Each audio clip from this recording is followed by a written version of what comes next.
Hi everyone, I hope you're well. You know, listeners often ask how they can help us create more stories, which is really great. The Wild is a joint production of myself and KUOW Public Radio, and you can support this vital work by checking out our show notes, and you'll find a link there about contributing small monthly amounts to my wildlife organisation, Chris Morgan Wildlife, through Patreon. Become a part of the Wild community and help fuel the next adventure. Thank you. Enjoy the episode. One thing that I love about my work is that I get the opportunity to talk to so many interesting people working with wildlife around the world. For today's episode, I wanted to share with you one of those conversations. Some of you might remember our episodes on how to catch a cougar back in season 2. If you do, the name Dr. Mark Elbroch will probably sound familiar to you. Mark's a good friend of mine and a cougar biologist with Panthera. He took us out into the forests of Washington State to radio collar and track a cougar for those episodes, and it was an incredible experience. Well, I also had the honor of interviewing him on stage at Town Hall Seattle recently about the fascinating lives of cougars, mountain lions. And he's on the cutting edge of some leading research about their behavior, their ecology, and how we can protect and appreciate these beautiful big cats. And Mark's just written a book called The Cougar Conundrum, Sharing the World with a Successful Predator, and we'll talk about that too. Hope you enjoy our conversation, and as always, let us know what you think. Welcome to the Grand Hall. Good evening, everybody. How are you all? Very nice to see you. I'm so glad that you've made it out here this evening, and despite it all, right? Yeah, welcome, Mark. Thank you. I'm excited to be here with you. I've learned a lot from Mark already, having spent time in the field with him, and super excited about this conversation. Lots of specific questions for him about what mountain lions are about, the danger levels of mountain lions, how we might coexist with them, the future of this species, because they're not just here in Washington State, of course, they're found right the way across the western portion of North America and into South America as well. So, first question is, how would you describe a mountain lion to someone? I think why don't I talk about some of the things people might not think of? I think they're shorter than people think, and that they're stockier than people think. Everyone talks about the long, lithe mountain lion, and you do see those, but those tend to be youngsters. When they're in the maturity of their healthy adulthood, they're stocky and muscular, and they generally have bellies, and they look just really solid, and they don't come that high off the ground. They're more longer, and they have this big hind end which they use for leaping, and a huge tail, of course. About a third their length is a tail, and the tail is muscular and thick and corded, and so it's an impressive thing. Other things that perhaps someone like me can share is that they tend to smell of woods. They have thin, soft fur. They have intense eyes. When one looks at you, you feel like it's weighed you at a glance. And they are intelligent and curious and yet nervous at the same time. And then the other thing I'd share about them is that they always appear, anyone who owns a cat will know this, imperturbable. But on the inside, I think there are actually a lot more going on than we think. But on the outside, they just look like calm as a cucumber. No. Like the house cat. There's a lot of comparisons, right, with your regular house cat. Absolutely. Yeah. We've been fortunate to spend some time in the field with Mark, and I think you've got an image of... that first image was one of the cats that we captured, wasn't it? Go back to that first one. Yeah. Like that, that picture. Just describe to us what's going on there. Yeah, so that's a cat we actually caught with your team, and we caught 2 in one day, which was a special day. And but this is an adult male. He weighed about 175 pounds. We allow people close and connected to the team to name the cats, and so this cat was named by a tribal elder for the Lower Elwha tribe after his grandfather as Moses. And so Moses is actually easy to identify because he has a dark, dark nose. and a wide nose. And I remember him being huge and you commenting on it at the time. He's big. He was, I think, 100 and... I remember you doing the math that day as well, from kilos to pounds after he came up. 175-ish pounds. Yeah. Didn't you say he was one of the biggest, or the biggest at the time? He's the biggest we've caught in the north. Last year, I think it was, we have 3 capture teams, one led by the Skokomish tribe, and they caught a 185-pounder last winter. So that's a big animal. Wow. Yeah. Very unusual being that sort of size. Oh, I mean, I'd say average is more like 165, but they have the potential to continue to grow, we think, through much of their life. And so the older they can, and then good genes, they can be big. Yeah, it's pretty... it must also depend... I'm already wandering off script here. I can't help it when it comes to talking to you about these cats. It must also depend how much food they have inside them, right? Well, not just food inside them, because they do vary from 15 to 20 pounds at a time, just whether they're full or not, but also the kind of food they eat. So the cats here, which eat the largest elk subspecies in our country, are equally large to take down large prey. Right, wow.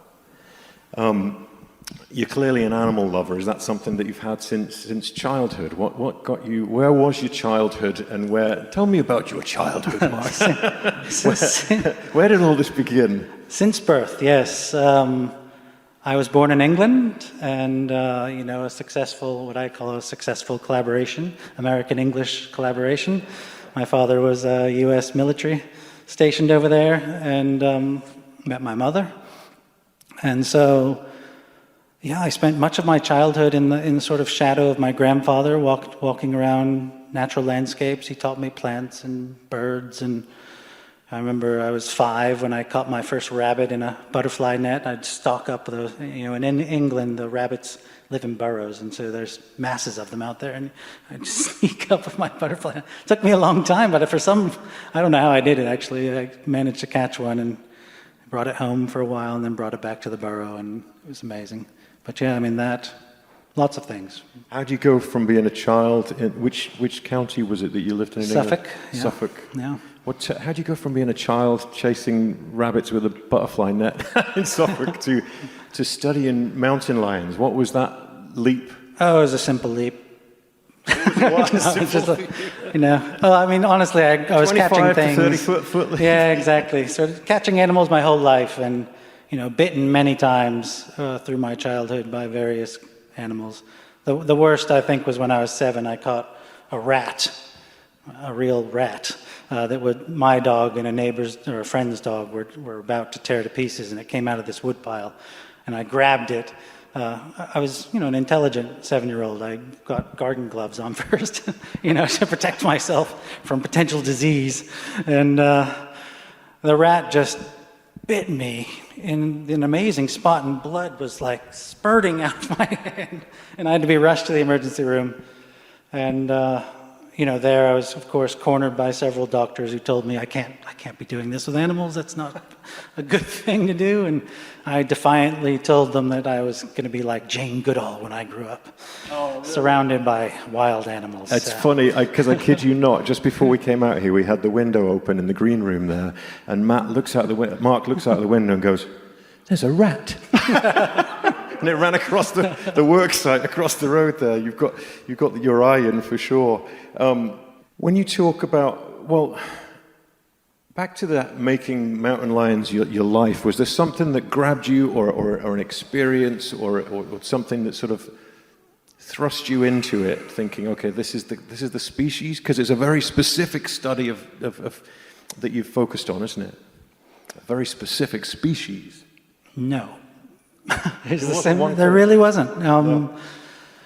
Many folks just sort of fall into the work they do, and I think I was certainly one of them. But I have chosen to stick with them, and that I think I can speak to more easily. I mean, it just sort of happened. Here I am, 20 years after I caught my first cat, 21 years, I guess. And it is amazing to think that happened, sort of just happened. But there was some synchronicity. I sort of fell into mountain lions at just the right time.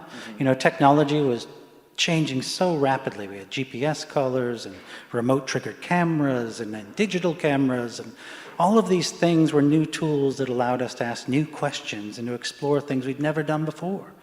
And so that was super exciting, of course. It's like a hook to keep me on. But the other part is that it's I enjoy the challenge. It's physically challenging.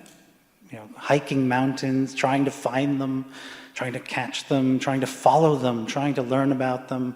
But it's mentally challenging, just the scientific sort of aspects of coming up with questions and how do you answer them and how do you defend your answer.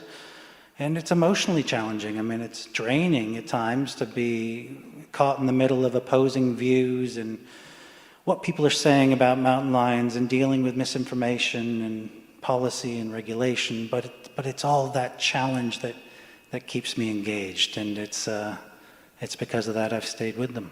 It's been a journey. How many years now since your focus on mountain lions, cougars? Well, I joined my first project in Idaho in 2000, January of 2000. And there was a few years I bounced among other species, but it's been pretty much mountain lions. And so over that time, since the year 2000 and focusing on this species, I'm thinking about the title of your book, the Cougar Conundrum. Here it is, if you guys haven't seen it. It's awesome. This is my dog-eared version that I've had for a few months, and I love it because, Mark, you're a true scientist who delves into the science and it's fascinating stuff, but you're also a scientist that knows what people would be interested in as well and how to write it in a really compelling way, and I really enjoyed reading it. It's very approachable and interesting. It's just a damn good story, which is really rare for a lot of scientists. But why the conundrum? What's the Cougar Conundrum? Why write a book about it? Yeah, sure. The conundrum is simple. It's, we spent a ridiculous amount of time trying to wipe out mountain lions and other large carnivores, and we failed. We failed quite miserably in the West, at least. And then we offered deer and elk protection through reducing and managing hunting, and then that was followed by giving some protection to mountain lions across most of the West, everywhere but Texas, really. And I think folks would have never predicted that there would be this many mountain lions after such a short time, and that we've moved from the challenge of saving them to living with them, and that's the current conundrum. It could be broken into dozens of conundrums, but it's really about how do we live with another large carnivore, because we are one too, and we don't like to share. So. And that's why you needed a book to describe the ins and outs of this. One of the fascinating things to me is just how you describe them as being part of an intricate ecosystem. It's a complicated world, the ecosystem of a cougar. Can you talk us through some of it? Yeah, and that, it kind of gets me, I think, just to go back to the book for a moment, the world has changed. We all know this, right? There's, everything is polarized now. So everything's divisive. There's debate over everything. And mountain lions are just one of those many things. So game management in general is quite filled with politics and division. And social media and the internet have allowed information to flow so fast, and people can stand up and be a self-proclaimed expert on any subject, and there's just an amazing amount of misinformation. And so that was part of the reason I thought, I would invest in writing this book, because I would witness these exchanges over mountain lions, and sometimes the hound hunters would be right, sometimes the wildlife advocates would be right, meaning like they had the right facts that they were basing their argument on. And more rarely, the elk and deer hunters would have the right facts, but there was this constant flow of misinformation. And so that was really one of the goals of the book, was to just kind of put out there what I think we know about the species, so that we can all at least start on an even playing field and then move forward. Because of course everyone has their own opinions, and that's fine. But at least let's start with what we know and what we don't. You wanted to talk about ecology. Yeah, so some of the things that you uncovered in the process of the research you've done that culminates in the book is based on the surprising ecological connections, right? And absolutely, and it's something that I continue to pursue. So, I think we'll talk about this quite a bit, but for me, part of the challenge of living with mountain lions is helping others to recognize that it's perhaps a good thing to live with mountain lions. Understanding that, I'll try an analogy on you, and I would appreciate your feedback. I'm trying to figure out how to talk about this with people. When you think of a mountain lion, and it has hundreds and hundreds of relationships with birds, plants, insects, other mammals, and those relationships are varied. Some are competition, some they eat, some eat them. All of these types of relationships. But you realize how connected they are, and that the ecosystem is more connected when they're present through them with each other. And that we know that the more connections there are amongst animals and wildlife and flora and fauna, the stronger the system, the healthier the system, the more resilient the system. So when I think of mountain lions, this is how I might put it. If you build a bridge out of cement, would you drive across it? Yes. Is it a trick question? Well, or would you rather it had a metal framework, like rebar? Yes. Okay. And that's the way I think of mountain lions, is that they are the invisible rebar in a system. They're one of many species that do this. I like that. But they make it stronger. And that even though when you don't even see them, they are playing that role. And ultimately what, I sort of get to through this, paper with these people is that the idea that people, our children, our lives, are enriched by having mountain lions. And not just enriched. The deer, the elk, the salmon bears, the chanterelles that you gather, I think it's fair to say that they are more nutrient dense because of the presence of mountain lions. Can you give us an example? What if I was to say how? How are they like the steel frame in the concrete bridge? So thinking about ecosystems as pathways, that you want as many pathways for energy to move as you can.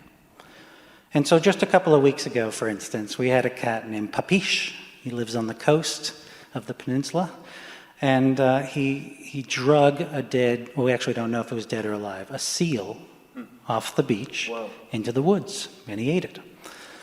And that is moving marine nutrients in a system that is typically closed off from the terrestrial system. And a story you've probably heard before is how bears bring salmon into the woods, and how this is so important and so vital to enriching those systems. Well, cats are doing the same thing. They're bringing seals into the woods. They're actually catching salmon. We have them catching salmon in the rivers as they run on the peninsula. We have them hunting the raccoons that are coastal raccoons that are eating all the crabs and mussels, etc. And they're bringing them into the woods. And so that's just one of the ways that they increase the pathways of energy flow and nutrient flow in systems by bringing marine nutrients, which are so rich, so powerful, into the terrestrial system to enrich the whole coast.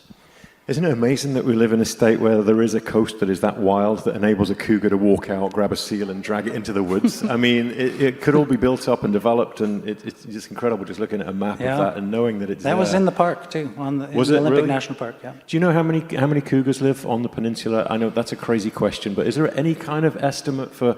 I'm just trying to get a feel for the density of cats out there that might be looking out to sea and fishing for seals or being a part of that ecosystem. There's never been an estimate for the Olympics, like the work done on the Olympics, to come up with an estimate.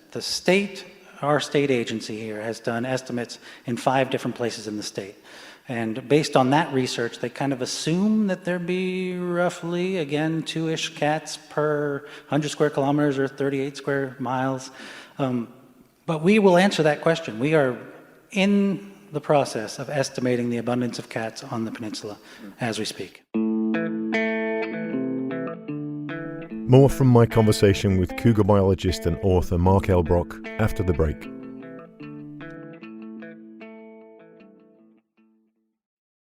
Let's switch topics a little bit here, now that you've given us an introduction to their world. The first question on most people's minds when it comes to cougars is the danger level. A lot of people, there's a bit of a widely held stereotype that mountain lions are dangerous. Just a few years ago, a mountain biker was killed here in the Cascades. It's a very rare thing, but what's your reaction when people ask you, are they dangerous? How do you respond to that? What I'd like to be careful about is that, people do have scary experiences with mountain lions, and that's real. And I don't want to belittle those experiences. And we do know that mountain lions kill people. That's real. That's a fact. But it's rare. And one of the things I would emphasize is that, the fatality that you mentioned is the second in recorded history in Washington State. That's 2.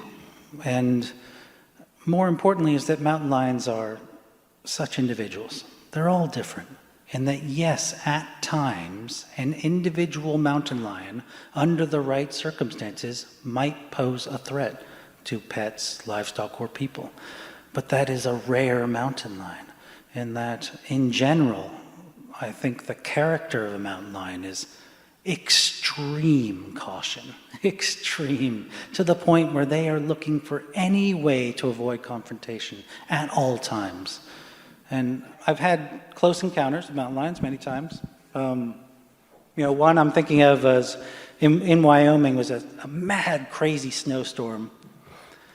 And I could see I got an upload of data from these 2 females. And so I knew this female had been sitting on a kill and with her small kittens.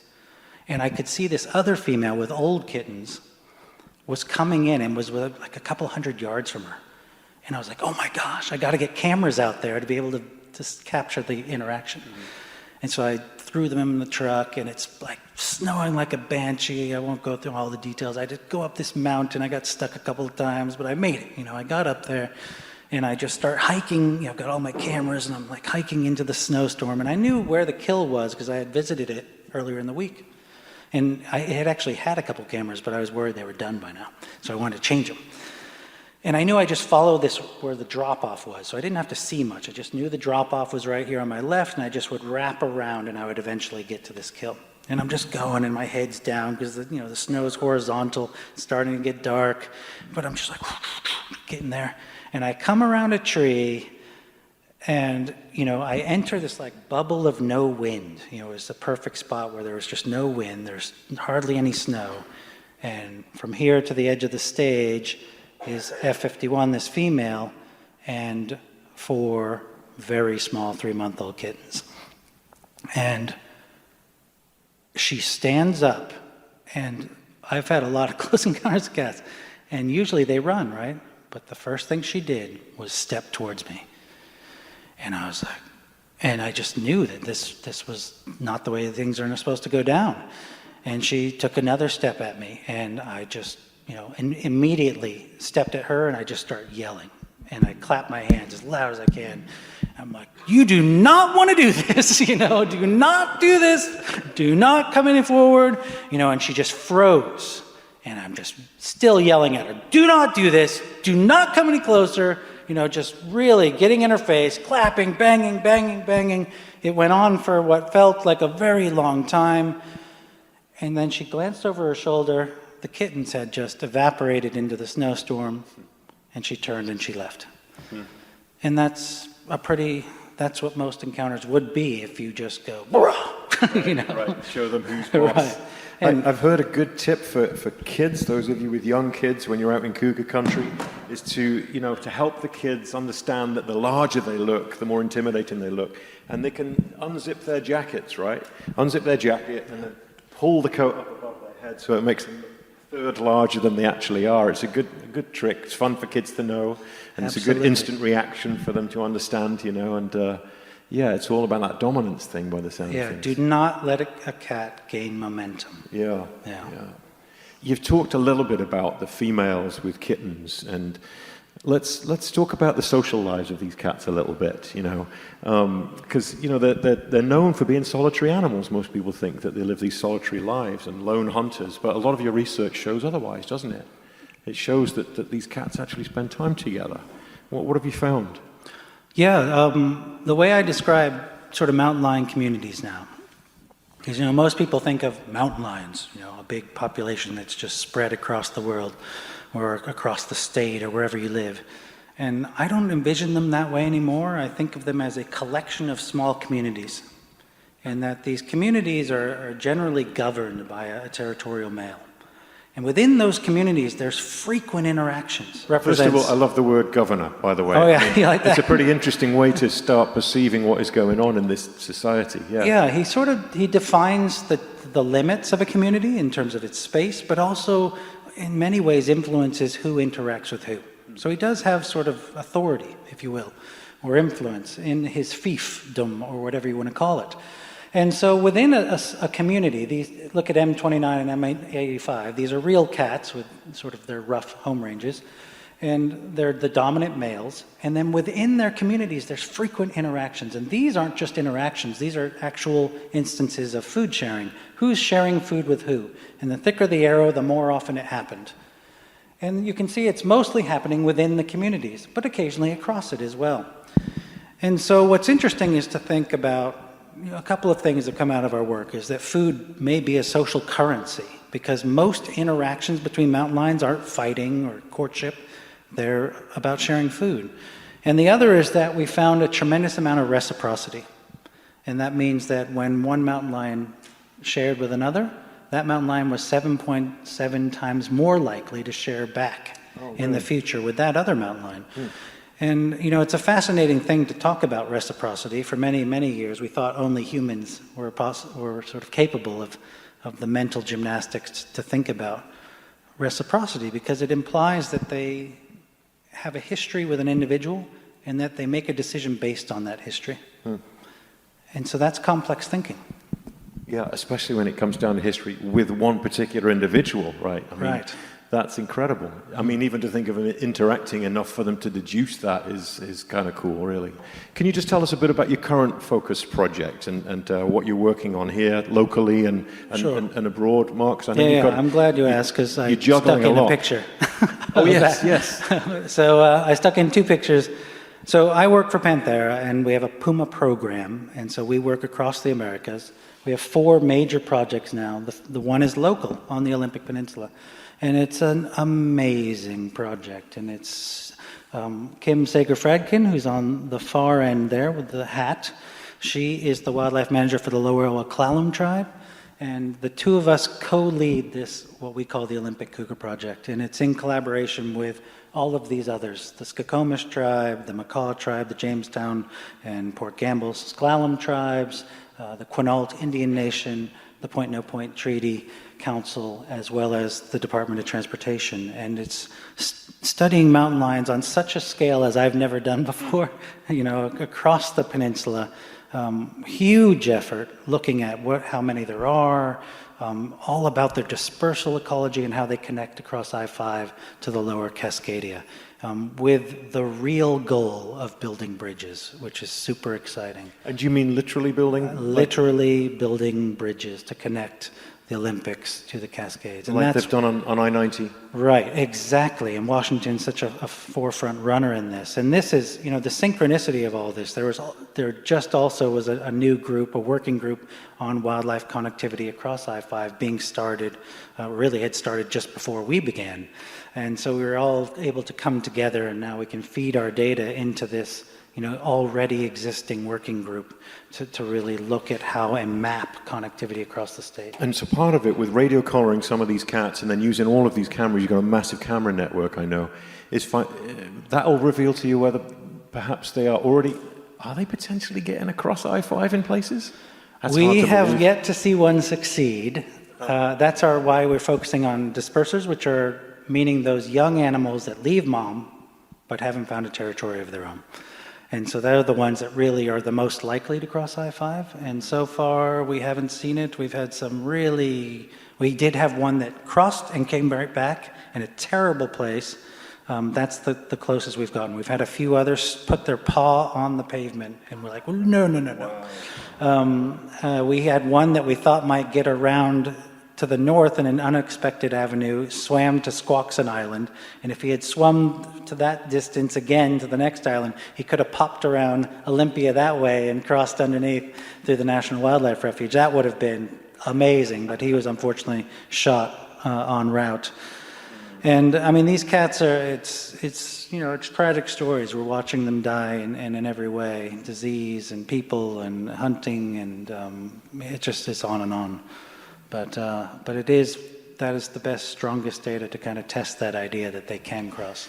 I know you're also working in Chile and Patagonia as so well. I stuck in my one more slide. So that might just lead us into also, your feelings about the future of this species, and one thing at a time first, just the overview of how they're doing globally, meaning the Americas, right?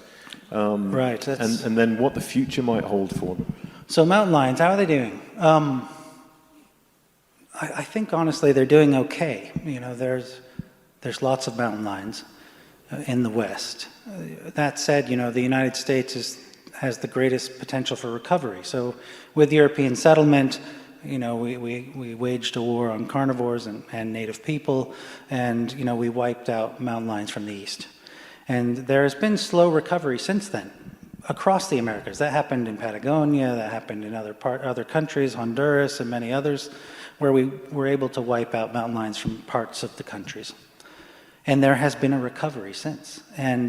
But when you look at the map, the United States still has the most landscape where they used to be, but are yet to recover.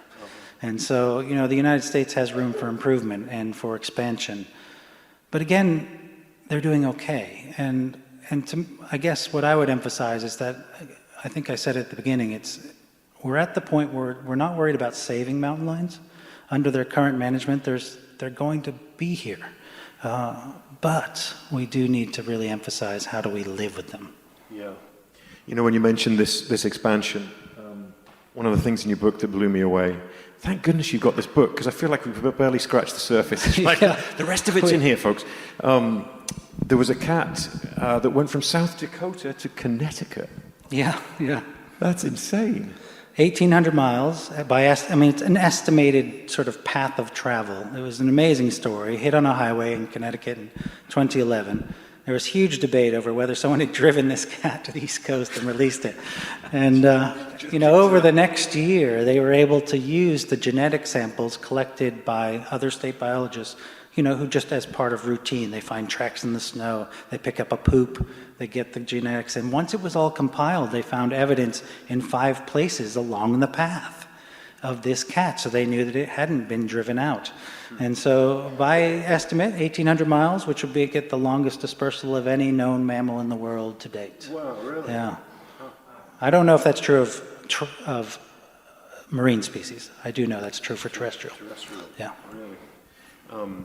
That's unimaginable. And I know they're moving north as well, right? With climate change, there's an expansion of deer, really, moving north into northern Canada, so northern BC, northern Alberta, and the cats are following. And so they're following in their footsteps, and that is, of course, creating new problems as they interact with endangered woodland caribou. One of the things that we've chatted about in the past that I always enjoy talking to you about is, because you're a scientist, you based your work on populations, on hard science, but I'm going to say it, you're a scientist with a heart. You love these creatures, and you seem to value each and every one of them in a way that a lot of scientists don't, because they're looking at the broader picture, but you seem to have both. With that in mind, what do you think perhaps a new future with these cats could look like? How can we adjust our relationship with them in some way? Is that something you think about and try to push? That's all I think about these days. What would it be? The future is,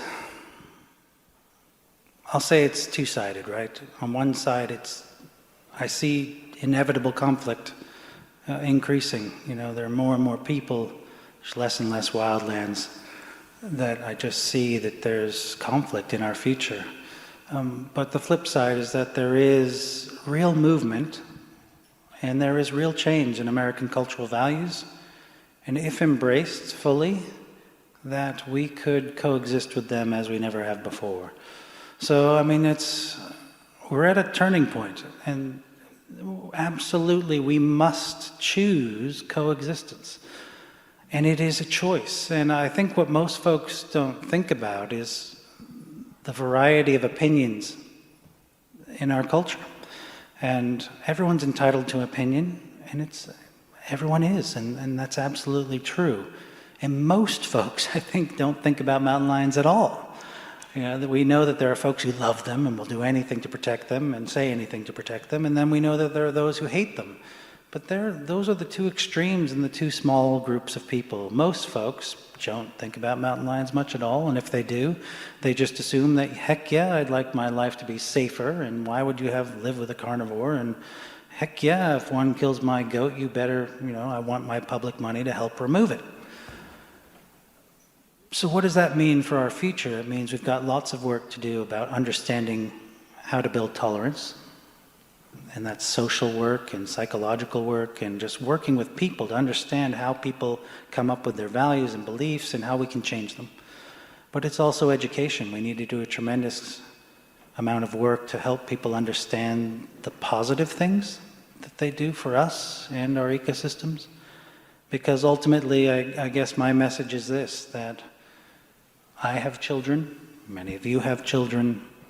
I know my children are healthier because we live in systems of mountain lions.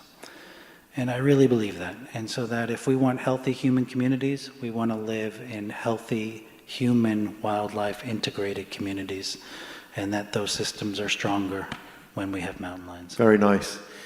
Because that's not just heart, that's factual, concrete stuff. I think we've got the evidence to show that that is true. Yes. Well, Thanks for everything that you do, Mark. Really appreciate it.